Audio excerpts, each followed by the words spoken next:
It is genuinely difficult to assimilate, to take in the sheer scale of it all at dawn this morning. Landscape to ashscape, where the affluent idyll of Pacific Palisades used to be. But it all begins last night.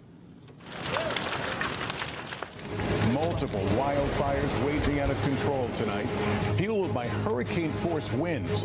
The fire in the Pacific Palisades, now the most destructive in the city's history. The power has been cut off, but the night is still bright on the drought-stricken, tinder-dry hills around Los Angeles. The people have gone. Mandatory evacuation. It's like Armageddon. When you can see the flames coming up over the houses and you're just getting out of the driveway and the smoke and the ash is so thick, I'm surprised all of us got out of there without burning up ourselves. The luxurious coastal housing of Pacific Palisades burned through the night. We have a line of fire along the Santa Monica Mountains. Dan, you've seen a few fires. Ever seen anything on this scale in LA? This is the worst one for me. Worst one I've ever seen. No question. No question. The mailbox survives beyond the address it served. A random child's toy abandoned, apparently in the rush to leave. And along the street, what seemed to be an attempt to stash household goods into a car, anywhere to escape the flames, and then abandoned. An army of fire crews has been here for 3 days and nights now. The prime objective is to save lives first, get the people out. Their properties come very much second. We want to make sure that everyone gets out of harm's way, and that has been our top priority. So far, we have been successful in that. Then we can begin taking care of property and houses. Over 1,000 buildings destroyed in this small coastal community alone. Much of this street's already been destroyed by the fire or is being destroyed right now. But what's happening here is that the fire crews are trying to protect an undamaged building next door. It's quite arbitrary. Some houses are untouched. Across the other side of the street here, this house has already gone. The house next door, untouched. And they may do the same to try and save that property. But it's far and few the number of properties and houses where they've got the resources and the people to do that. For some days, nature has had the upper hand here. Europe has her Mistral and Sirocco seasonal winds. Los Angeles, the Santa Ana. Flames spreading with gales gusting close to hurricane force in recent days, leaving a cruelly arbitrary, random pattern of destruction as the wind changes direction constantly. One family home completely intact, next door an inferno. People expect a fire to just come like a wall through a town and destroy everything in its path. This isn't like this. It's quite arbitrary, you know? It's quite a bit more chaotic. It's extremely difficult to predict. It's extremely difficult to contain. The fact is that we're always one step behind these extreme weather events. Sunrise in this charred place where Pacific Palisades used to be. The irony of fire disaster. Chimneys and fireplaces about the only structures left standing. And it is block after block after block. In a place where 30,000 once lived the cliche of Southern Californian beach affluent. Ground level, the sound of running water in a drought-parched landscape is from burst pipes. That's pretty much like a hurricane, except instead of rain, we had fire. Ever experienced anything like that? Not to this magnitude, and I think this would be, a lot would say that this would probably be the biggest and worst brush fire we've had in LA. Dave Walters fought flames here for 3 days, but in the end could save only one house in this entire street. And what's becoming a familiar lament here from firefighters, the water in the hydrants just wasn't sufficient. The only reason why we were able to save the only home on this street was because they had a pool, and we took that water pretty instantly. The Corpus Christi Church burned out to its skeleton frame. Leave the politicians to one side. Here in California, on one thing, meteorologists, academics, police and fire department are unanimous. It is the climate crisis which has made this disaster so much worse. Specifically, the droughts, the high summer temperatures, and the failure of the autumn rains in November. That meant that when the winter winds, the Santa Ana winds came, they should have been blowing over damp ground. They were blowing over absolutely parched terrain, and this is the result. Mercifully, the Santa Ana winds will moderate today, and that gives firefighters a chance, a window, with reinforcements coming in statewide and from Oregon and Arizona. But then the winds will strengthen. Some smaller fires are now under control, but in tinder dry drought terrain, the potential for new ignition anywhere, anytime is real, until the rains finally come to this place. Alex Thompson on the scene in Palisades. Well, a little before we came on air, I spoke to Malibu resident John Turteltaub. He's also a film director, and his credits include Cool Runnings, National Treasure, and The Meg. We reached him on a video call from outside his house, where almost all the surrounding houses had already burnt down. I asked him what was exactly happening at the time. Well, right now, basically, I'm on Malibu Beach. I'm going to show you, if I can, the street where I live. These are basically the only 4 houses that have not burned on Malibu Beach, and that's not an exaggeration. Here's the most LA thing I can say, but every house in Malibu from here to Nobu is burned. Nobu, the restaurant? Yes, they managed, in Malibu style, we managed to save Nobu.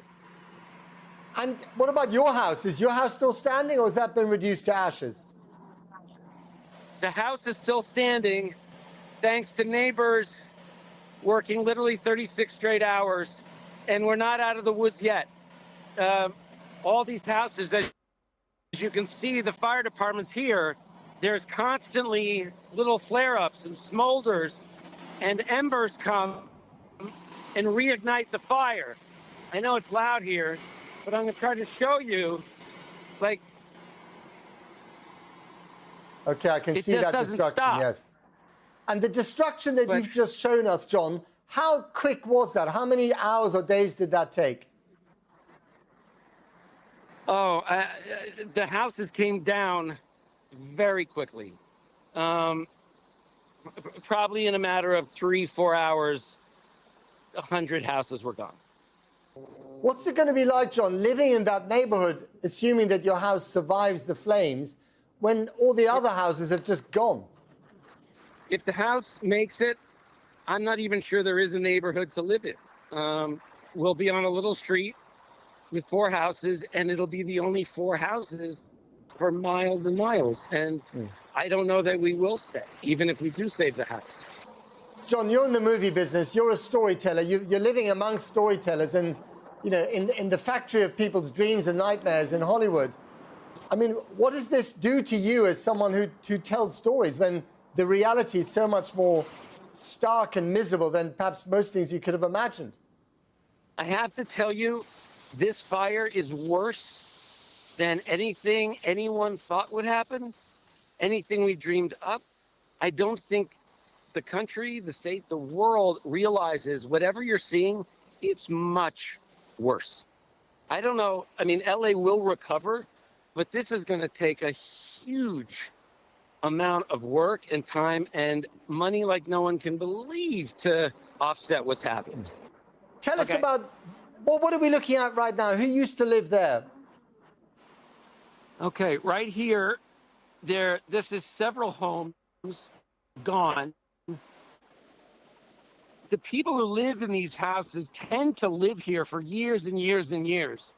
And it's funny, everyone has heard of Malibu Beach and the fabulous beach houses on Malibu Beach. It's some of the most expensive real estate in the world.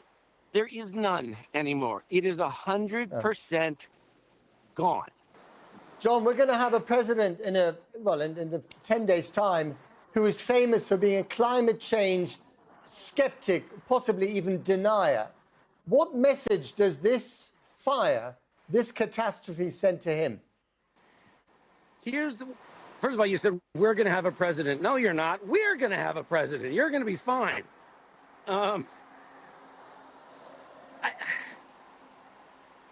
here's the significance of the president coming in.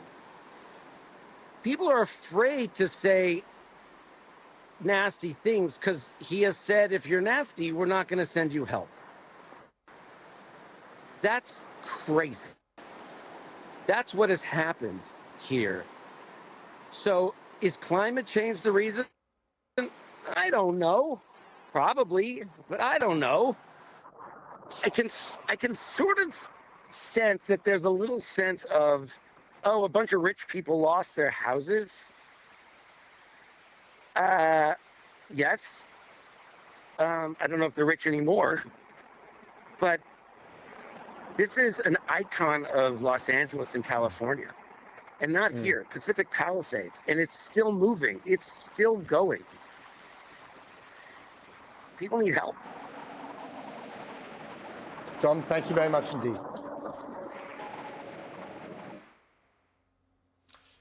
Well, I'm joined now by John Valiant, journalist and author of the Baillie Gifford Prize-winning non-fiction work, Fire Weather, an account of the 2016 inferno that engulfed the oil town of Fort McMurray in Canada, and an examination of our future in a more flammable world. He joins me now from Orange County, which is just south of Los Angeles. John, thanks for coming on the programme. I mean, I'm sure you heard the accounts just now, these very personal and searing accounts of absolute shock when you see your own home for many years burnt down by the flames. But at the same time, this stuff, to a different degree, happens every year, doesn't it? Matt, it's what's shocking to me and what is really painful to see and hear is the incredulity and surprise of these people, the firefighters and the survivors alike. And they describe something as if it was the first time it happened. And it's true, it's the first time it happened to them. But the same thing happened to thousands of people in Valparaiso, Chile this spring. It happened to thousands of people in Lahaina, Hawaii, a couple of years ago, in Paradise, California, just up the highway from Los Angeles. It happened in Fort McMurray, Alberta, in the subarctic of Canada in 2016. And damage as bad as this, fires moving as quickly as this. This is unfortunately not new. It's just new to them. And for those of us who've been lucky enough not to have had this experience ever in our lives, and you have had it, describe what it's like, the whims of these flames. It's really like being in a blast furnace. You know, the Santa, you know, each region is different climatically, but global warming has supercharged the atmosphere and heated the landscape to the point that fire can move across it with an unprecedented ferocity and speed. And that is the indicator, you know, the marker of what I call 21st century fire. It's the speed of the flames. And we saw that in shocking technicolor, if you will, over the past couple of days in Los Angeles County. But the same thing happened in Paradise, California, in Lahaina, Hawaii, in Fort McMurray, you know, I could go on. The list is long and sadly gets longer every year.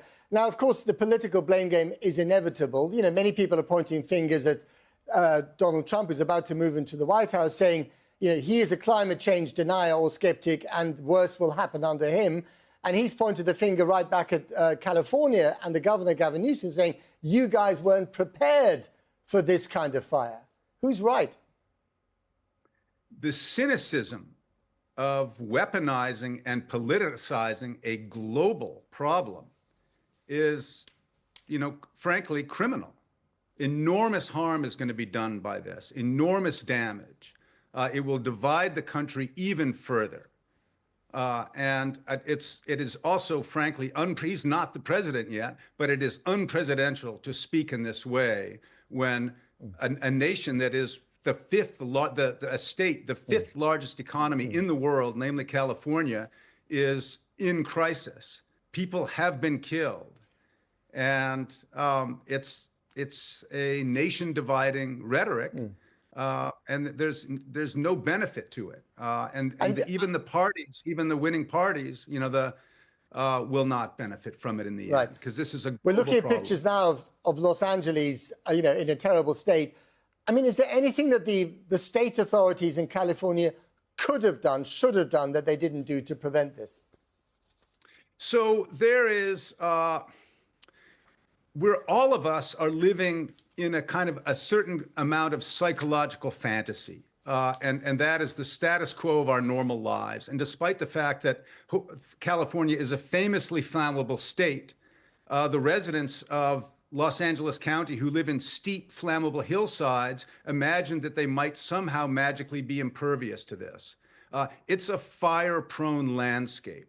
The LAPD is massive and experienced. The water system and the hydrant system are actually excellent. But when you're driving that much water uphill with pumps, that's when you start to lose pressure. That happened in Fort McMurray too. That's another wealthy city with good infrastructure. You cannot blame it just on the infrastructure. But finally, John, is your message, to our viewers, and to people who read your books, that actually this is the new normal? This should not be seen as a kind of searing exception. This is the new normal.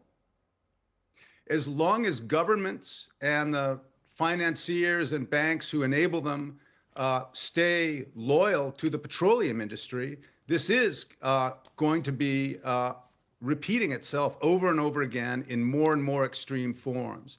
And the message here is an international one, and that is to decarbonize. And that can be a peaceful mission, and it can be a uniting mission. And that's the message from nature to all of us. Well, let's see if it's received by the people who matter. John Valiant, thank you very much indeed. Thank you, Matt. Good to be with you. Now, with Los Angeles still under a red flag alert and new fires having to be dealt with, the impact on the ability of local people to insure their homes is also under the spotlight. Experts have warned that the costs of the claims from the fires in the past couple of days could push the California insurance industry to the brink of collapse. And the crisis isn't over yet. Here's Kemi Nzerim.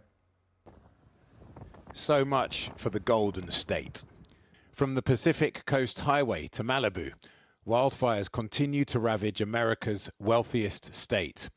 Inland, Altadena, near the Eaton fire, is the same. We have 0% containment. We have over 879 firefighting personnel assigned. Wildfires fanned by climate breakdown, which is making large parts of some of America's most desirable zip codes uninsurable. Some of the country's largest commercial insurance providers are pulling out of fire zones like Palisades. California's insurer of last resort is called FAIR, which is now the only option for thousands of homeowners and businesses.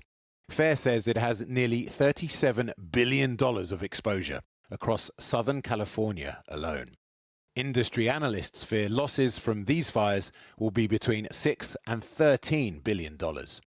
But last summer, FAIR acknowledged they only have about $385 million in reserves to pay for claims.